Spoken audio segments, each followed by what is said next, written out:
அல்லும் பகலும் அலைந்தேன், விதி அழைத்திடும் பாதையில் பயணம் தினம் செய்தேன். கண்ணீரே சுமந்தேன், பல துன்பங்கள் சுமப்பதை வாழ்க்கை என நினைத்தேன்.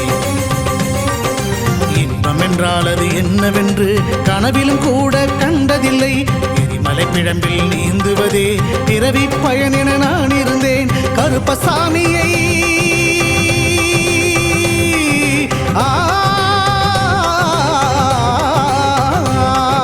கருப்பசாமியை பார்த்தவுடன் விதிகளும் விலகி ஓடியதே. வெறுப்பென வாழ்ந்த வாழ்க்கையை மாற்றி சிறப்பாய் வாழ வைத்தவரே. புலிகரை நோக்கி புறப்படுவோம், நம் கருப்பனின் அருளை தினம் பெறுவோம். புலிகரை நோக்கி புறப்படுவோம், நம் கருப்பனின் அருளை தினம் பெறுவோம்.